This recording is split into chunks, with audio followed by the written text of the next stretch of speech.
Did you ever play MASH as a kid? Do you remember that game where you could choose who you were going to marry, how many kids you were going to have, what kind of car you were going to drive, what your house would be like, all these just fun details that you imagined would be the absolute best in life when you grew up? Well, I loved that game. I still think it's fun. I remember having middle school and high school students play it, and I thought, it's just fun. It's fun to dream. It's fun to imagine, what could be, to think about what are my favorite things? What would I like to have in a house? So, of course, I dreamed about that when I was a kid. What would my dream house be like? What would your dream house be like? Would it be in the country? Would it be in the mountains? Would it be on the ocean? Would it be super minimal and modern, or would it be really cozy in a cottage? What would your dream house be like? Well, I know I dreamt about that a lot because I've always loved architecture and design. I always loved looking at different homes and getting new ideas. And since I was little, I always kind of created my own home, whether it was just in my bedroom at home, decorating it or adding little fun things. It didn't have to be expensive. It could be, a collage of pictures that I found or stacking some books a certain way. Home has always been a special thing. And I think home is really special. What is your dream home like? Hey, welcome to Henry's Jumping Pig. Here we talk about everything that's true, honest, just, pure, lovely, and a good report. If there's anything excellent or worthy of praise, that's what we care about. If you haven't yet subscribed, you can do that on YouTube.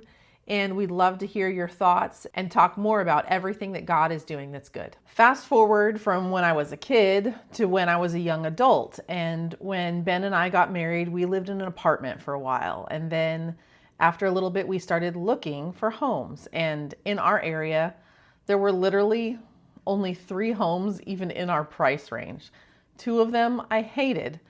And one seemed to pop out of nowhere. Thank you, Jesus. And it was a foreclosure. And I remember walking into this house just thinking, there must be some foundation issues. There must be something super wrong with this house for it to be in our price range. But both Ben and I were thrilled. We put a bid on the house and somehow we won that bid and got this foreclosure. And it was kind of the beginning of a journey where I was able to take some of my decorating and, enjoyment of home and put it into an actual home. And it was fun because actually our first 3 homes were foreclosures, and we were able to take homes that nobody else saw any potential in or others saw major problems with. And we could take them and just decorate them or paint walls or move little things around and make what was a problem a highlight. Our third house had a really small backyard. I mean, really small backyard. It was so small that Ben and my dad squeezed a swing set into that backyard so that our little kids could get some of their energy out. And when our kids would swing on this swing set, if they would swing forward, their little itty bitty feet would touch the brick on our house. And when they would swing backwards, their feet would touch our back fence. Yeah, our backyard was literally, I think it was 12 or 14 feet. I don't even know if that's legal now, but it was so small, which is obviously why nobody wanted to buy this house. But the house was the right fit for us in that season. We had a young growing family, and my parents would stay with us a lot, and we just needed the space. And so what we did was take this 12 to 14 feet of backyard, and we made it the most amazing 12 to 14 feet of backyard you could ever have. What was a problem for other people, we made a feature. And we planted a tree, and we had a cute little patio put in, and we put a pergola and some landscaping and just some cute chairs. And when we sold that house, that backyard was actually a selling point. People loved that backyard, even though it was literally the size of a stamp. Another fun feature about this third house that we had was the upstairs. So we had a stairway that walked straight up to the second floor, and the second floor was just a big game room. just one big room, and on one end it had a bathroom and a closet. So this was great for all of our kids' toys, and they would just go play there, and it was perfect. Well, one day I had this idea that if we simply took this stairway and we continued one of the walls through that second floor, we would still have a big game room on one side, but we could create another bedroom that had its own bathroom and closet. This was an amazing idea. All we had to do was add one little wall and a door, and the room was set up. Well, the reason this was a great idea was because at that time my parents stayed with us a lot. This would create a suite for them to use. They would have their own bedroom, own bathroom, own closet. This was a great idea. My mom, we jokingly referred to her as the Princess and the Pea. I don't know if you've heard this story, but it's a story about a young princess who doesn't know she's a princess, but a prince meets her. This girl is put to the test by stacking 20 mattresses on top of each other and by placing one small pea underneath one of the mattresses. Well, this girl goes to sleep, and the next morning she's asked, well, how did you sleep? And she says, oh, I was miserable. It was awful. I couldn't sleep well. There's something wrong with the bed. Well, basically, this proved that she was a princess because she could tell that there was a small pea underneath one of the mattresses. So we lovingly referred to my mom as the Princess and the Pea because she noticed details. Wow, did she notice details? And if one little thing was off, she would be bothered by it. Or if things weren't just the way she wanted them, it was a problem. I had this idea to set up this room basically to suit her every wish. And we added this wall up in the second floor, and then I furnished this room so that she would be happy. Everything I did was so it would be perfect for her. The desk was just the right size. The chair that I put by the desk was just the right cushion. The pillows on the bed were just what she would like. The artwork I knew she would love. I just paid attention to every single little detail to tailor it to exactly what she would want. Well, not too long after we gave that room to my parents, unfortunately, my mom found out she had cancer, and she ended up living with us and staying with us for the next about 8 months as she fought cancer. And then unfortunately she passed away. But I realized what a gift it was that I was able to create a special home for her with us as she went on that beautiful journey. Well, my mom passed away a month before I had Alana, my youngest daughter. So I think that you could probably imagine I was a lot of emotions and a lot of hormones all at the same time. It was crazy to be processing and walking through facing death while also experiencing new life in such a beautiful way. As we walked through all of that, I think that some of the memories, the hard memories and things like that in that house kind of stayed with me. And we were also driving our kids around a lot, and I was trying to lean into being a great mom while still processing everything I was feeling.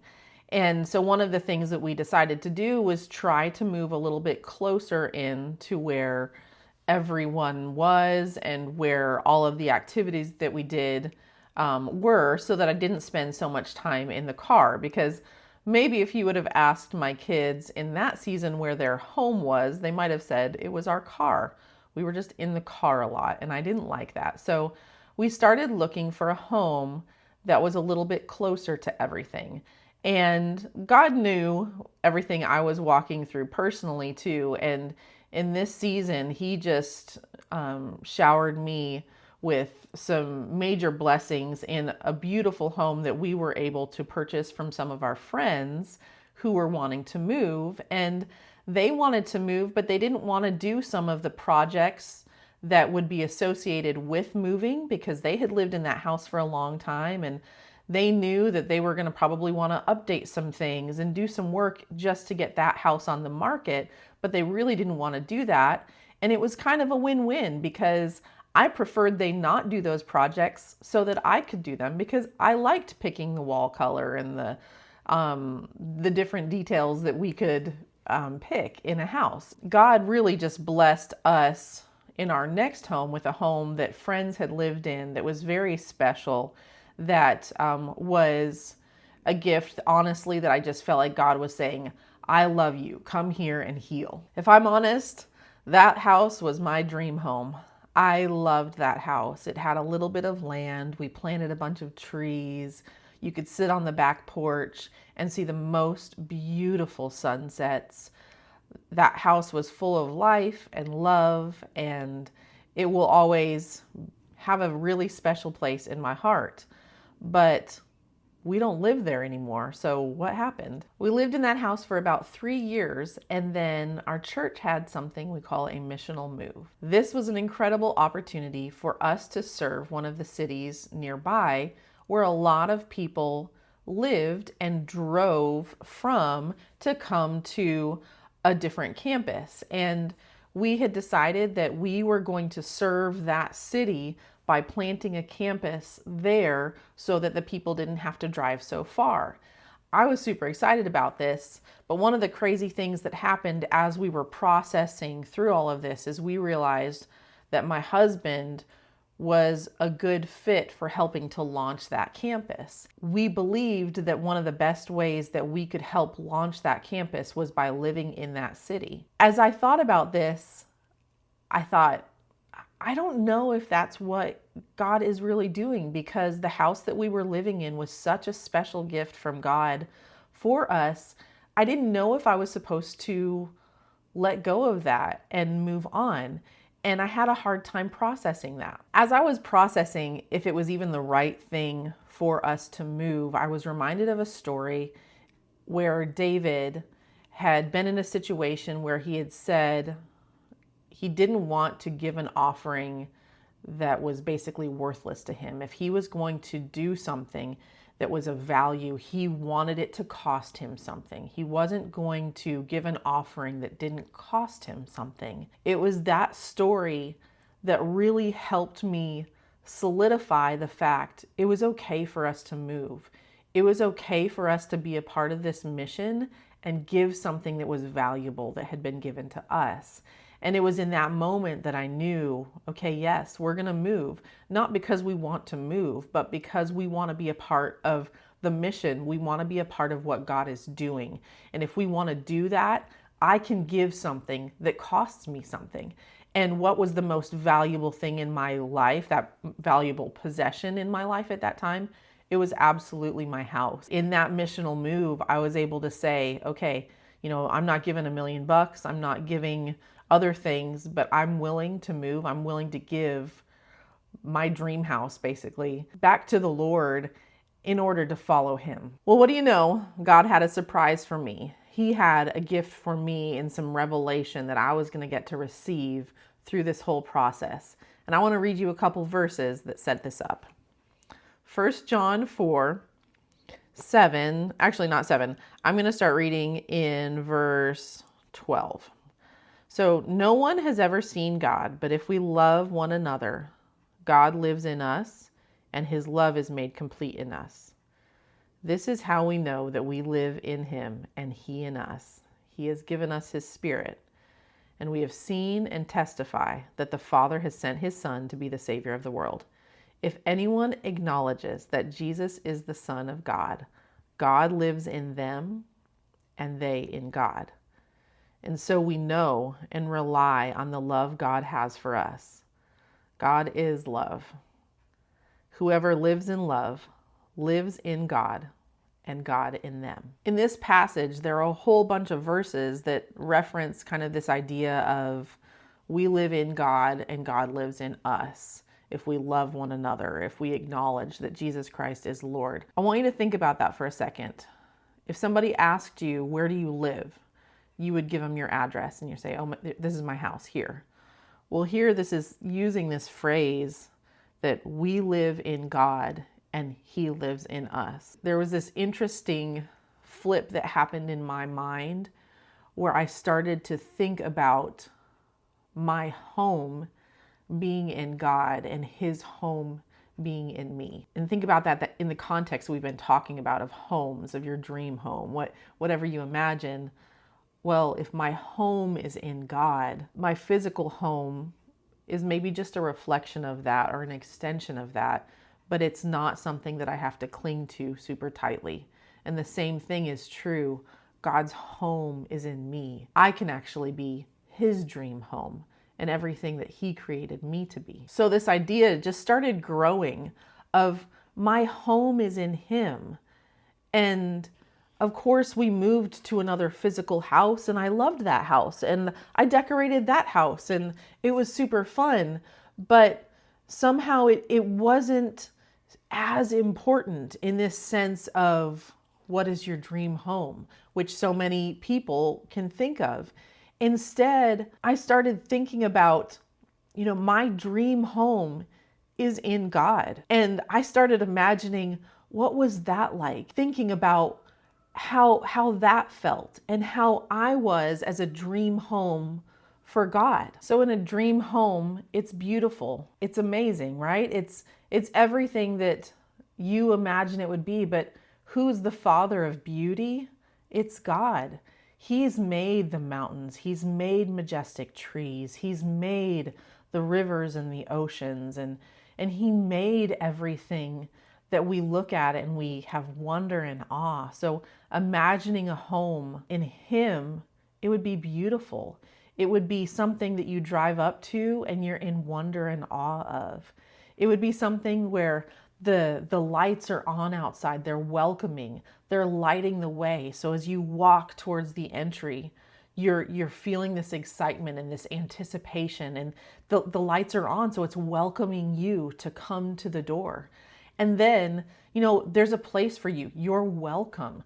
You're able to come through this beautiful door and release the burdens, the things that you're carrying, to put them down, to feel valued, to know that there's a place for you to come, and then to come into an entryway where you're welcome, where you're greeted, where you're seen, to maybe smell the wonderful food that is cooking, to go into a living room where you're able to relax, where you're able to be heard, where you're able to listen, where you're able to talk and to enjoy life, to go to a room that is custom designed for you.